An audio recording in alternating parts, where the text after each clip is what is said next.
Muito bem-vindos ao início da recapitulação da história de Um Mar de Desalmados.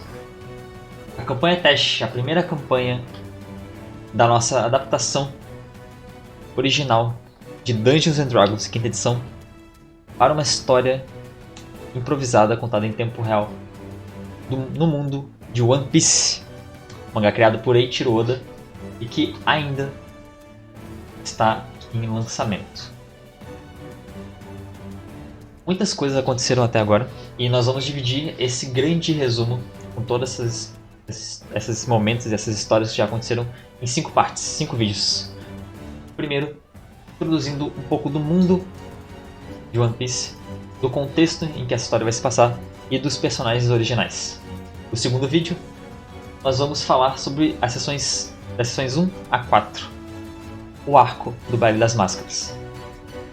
No terceiro vídeo, nós vamos cobrir as sessões 5 e 6, o arco das Ilhas Abandonadas.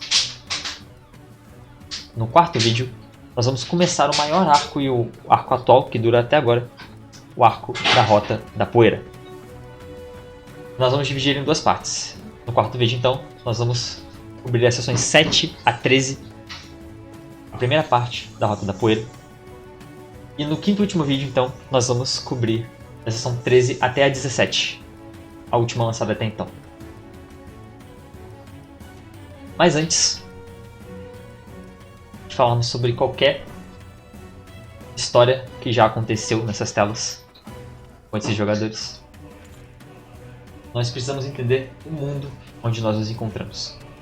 Diferentemente de uma fantasia medieval que D&D propõe originalmente, nós nos encontramos num mundo com regras diferentes.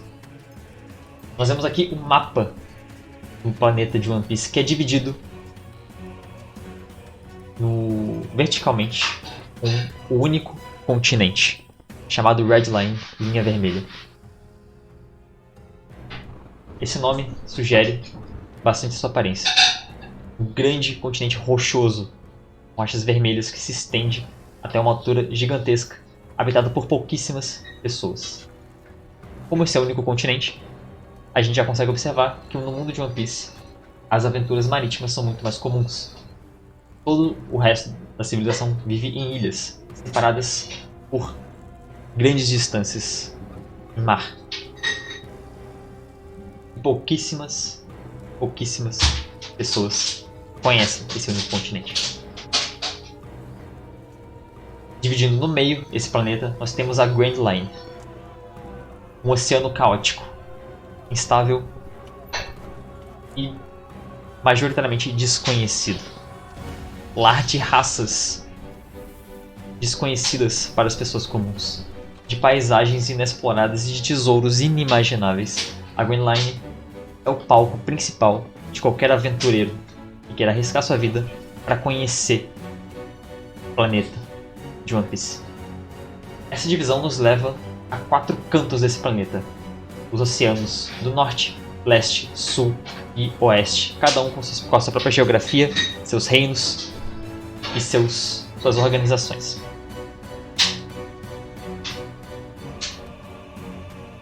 No mundo de One Piece, nós vemos uma linha temporal única, onde nós misturamos matemática pirata, então, que cobre mais ou menos aí matemática do século XV da história humana que a gente conhece, com altas tecnologias, armas de fogo super avançadas, robôs, ciborgues e um limite de tecnologias inimaginável. Não existe magia, pelo menos não do jeito que a gente conhece em D&D original aqui nesse mundo. Mas a forma mais comum, mais ampla de poderes mágicos se dão na forma de frutos do diabo, ou como em japonês falamos Akuma no Mi, poderes que vêm em forma de frutos. Dentro deles contém um único e exclusivo espírito do mar. O poder de ficar invisível, de ser feito de fogo, de virar um leão ou de ter seu corpo transformado em borracha. Nessa aleatoriedade, nesse caos, se formam os poderes dos frutos, que podem mudar completamente a vida de alguém. Pois neles existe uma troca. Poder que pode te deixar num patamar completamente inalcançável, mas em troca você é expulso, você é odiado pelos oceanos. Você perde a sua habilidade de nadar. A partir do momento que você cai na água, você perde suas forças e seus poderes, e você afunda como uma âncora. É uma troca, é uma maldição que vai te perseguir por toda a sua vida se você der a primeira mordida em um fruto do diabo. Além disso, os limites humanos não são os mesmos que nós vemos numa fantasia medieval. Seres humanos e várias outras raças que convivem juntos com seres humanos podem, por puro treinamento, se tornar guerreiros marciais que podem dividir montanhas ao meio com seus golpes. Espadachins que cortam metal facilmente. Ladinos que sobem e descem de prédios, se transformando com uma agilidade sobrenatural em sombras, em borrões no meio da noite. Patrulheiros conseguem se tornar um com a natureza. Atiradores que alcançam um nível de precisão e de telepatia que lhes permite sentir presenças sem usar nenhum de seus sentidos comuns, alcançando uma espécie de sexto sentido. Ou bárbaros que, com os gritos calados pelas suas fúrias, conseguem fazer a terra tremer. Os limites são muito amplos nesse mundo. E como eu falei antes, é completamente desconhecido. Quase completamente desconhecido. Pouquíssimas pessoas na história conhecida já cruzaram a maior parte da Grand Line, o oceano mais perigoso. Conhecem de fato esse mundo guarda os seus cantos inexplorados. Isso gera muito medo, muito receio. Nesse mundo cheio de caos e poderes desconhecidos, surge uma organização, o Governo Mundial, como um centro de poder político para regulamentar, controlar esse caos, colocar ordem no mundo. É uma junção de vários reinos independentes que formam uma coalizão única, que tem suas próprias leis e que espalha o seu poder de forma hegemônica pelo mundo. Com a sede no continente central do planeta, a Red Line. E não só é uma organização de reinos, não é só uma organização política e diplomática, mas também militar. Com a Marinha, contém vários das pessoas mais formidáveis do mundo para aplicar as leis do governo mundial.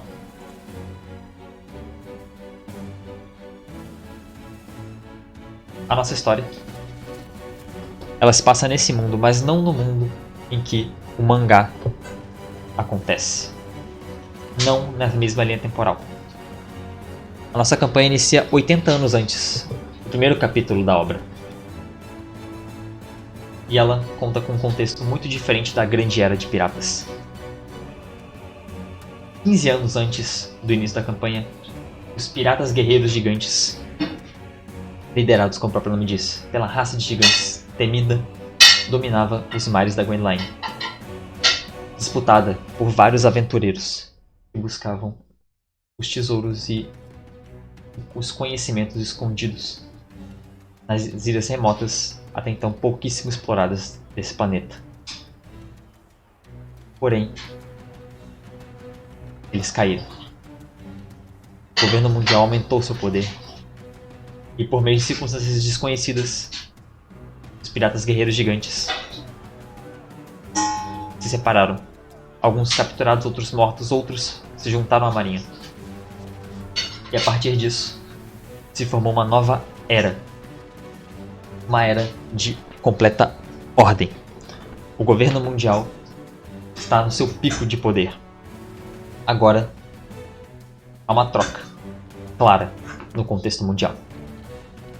Os cidadãos dos reinos não tem mais medo de piratas e de criminosos aportarem nas suas ilhas e fazerem o que bem entendem, roubarem seus pertences, ameaçarem suas vidas.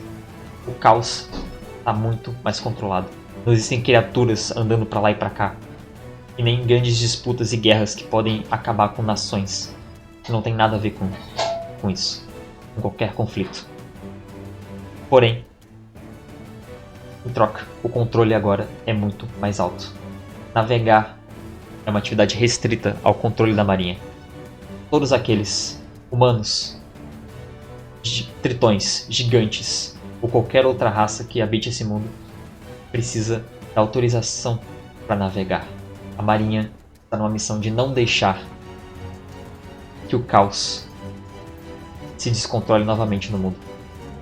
A marinha não vai admitir, e nem o governo mundial, que surjam outros poderes que sejam capazes de competir com a ordem que o mundo tão caótico e perigoso precisa. O mundo agora está mais silencioso. Para algumas pessoas mais protegido e para outras mais controlado. Nós começamos num dos cantos desse mundo, o Oceano do Sul, também conhecido como South Blue.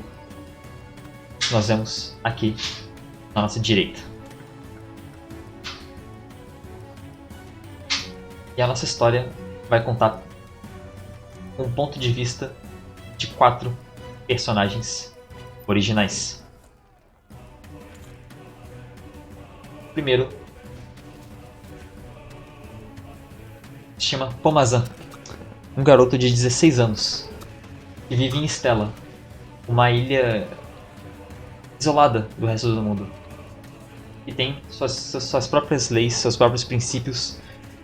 É uma grande cidade baseada em relações de tradição familiar, onde todos se conhecem, todos compartilham um ideal de receptividade com o mundo lá de fora, que ainda mais para eles é muito desconhecido.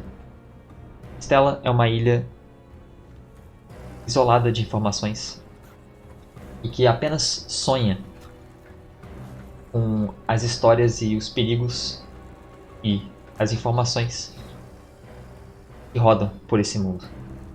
Eles são pessoas simples, têm pouco, mas que dividem esse pouco. O Mazan é um menino que acredita e que é a incorporação desses valores. Ele é um atirador de nível 1 e que tem a função, como um pescador, de prover a principal fonte de sobrevivência para sua ilha. E não conta com muitos outros meios de se alimentar. Ainda por cima, a ilha, com um clima de outono, na maior parte do ano, tem que lidar com, a cada 6 meses, uma grande tempestade impede a sua pesca, tanto pelo clima quanto pelos monstros marinhos que vêm junto com ela, desestabilizando o tempo da ilha por uma semana, até que os monstros vão embora e o tempo se acalme novamente. E é nesse contexto de sobrevivência que o pai de Pomazan, toda a sua família, também teve que se sacrificar pela sobrevivência de seus companheiros de vilarejo. Ele se sacrifica numa dessas noites de tempestade, onde uma das meninas, companheiras de ilha, Lina, da idade de Pomazan mais ou menos, tentava pescar sozinha para alimentar seus pais, mais velhos, idosos e doentes. Muito pouco se sabe ainda, para olhar de fora, sobre essa história. Mas uma coisa é clara: o pai de Pomazan, Brony Gile, salvou mais de uma família dessa ilha. A Lina, agora, é o legado do pai de Pomazan, pois ela ficou e o seu pai foi embora quando ele tinha 14 anos. Hoje, ele tem 16 e é o jovem líder dessa ilha. Em seguida, nós temos Venant, um tritão bárbaro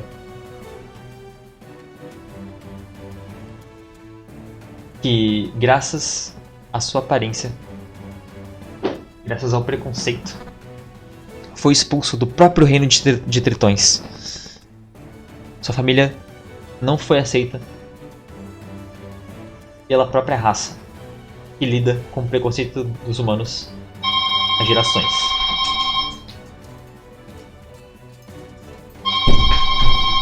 Venant viajou até o Oceano do Sul numa fuga junto com sua família, junto com seu pai e junto com seu tio, para se tornar um caçador de tesouros no reino de Santireia, dentre humanos, dentre rostos estranhos que o tratam com estranheza, que o olham como um monstro.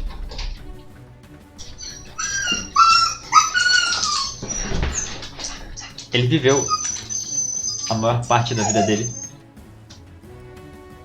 um ofício de caçador de tesouros junto com seu pai e com seu tio, até que seu pai morresse de uma doença, que talvez veio pela idade e pelo ofício perigoso que ele mantinha, e que provavelmente só foi agravada pela sua falta de recursos, pela falta de suporte que essa família encontrava no meio daqueles rostos estranhos. Um dia antes do início da nossa história, o tio do Venant achou algo nas suas caçadas pelo mar, nas suas buscas de tesouros para vender. Dessa vez, parecido algo a mais do que o ouro comum que ele encontra, ou alguma joia perdida nos fundos de oceano que humanos geralmente não são capazes de adentrar. Ele parece ter achado alguma coisa que incomodou as autoridades. O Venant, sem descobrir o conteúdo desse tesouro que o seu tio encontrou, vê a sua única família que resta ser presa e levada, sem saber o motivo. Ele então arruma suas coisas e vai em direção navegar até a base da marinha, descobrir o que aconteceu e por que o seu tio está sendo levado.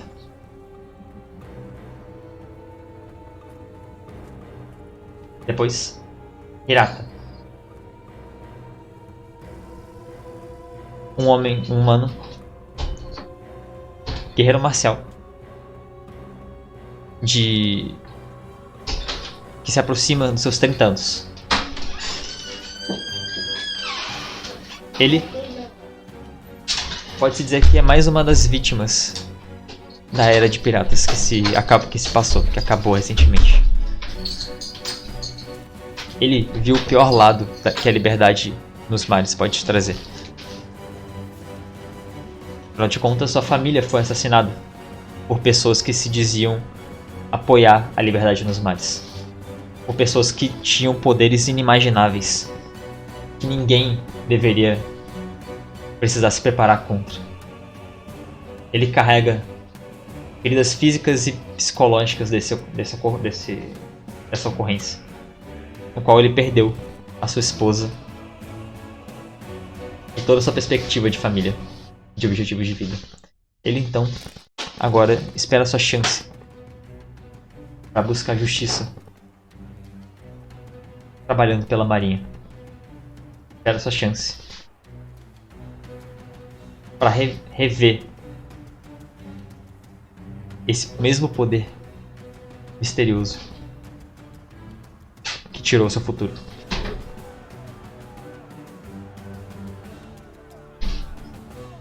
Por fim, como nosso quarto personagem original, nós temos Jack, um jovem menino que parece ser um humano comum, exceto quando nós vemos as suas asas angelicais atrás dele, e faz com que ele tenha uma aparência única e que ninguém por perto se pareça com ele e tenha uma aproximação. Ele tem um semblante único. Isso pode significar tanto o seu destaque, a sua forma única de ser, quanto a sua solidão. Ele não lembra muito da sua vida. Ele ficou em coma por 2 anos e acordou numa base da marinha, onde ele foi adotado por 2 marinheiros aposentados, idosos, Gumi e Misaka. Parecem ser considerados os grandes heróis da marinha, que o adotaram e agora vivem com ele, na base da marinha do Oceano do Sul. Ele agora treina sem saber, na maior parte da sua vida, mas buscando um novo rumo. Ele aprende os valores do governo mundial, de proteger o mundo contra esse caos, e treina como um soldado, um recruta da marinha, agora, sem conhecer nada do mundo, nada sobre si mesmo,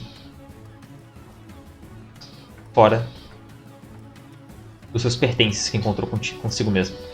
Alguns aparelhos estranhos que ele não sabe dizer o que são, e uma bolsa de couro com seu nome, Jack. Esses 4 personagens em breve serão envolvidos em uma gigantesca operação. Promete mudar os rumos da história desse mundo. Mas para isso, nós continuamos essa história no nosso próximo encontro.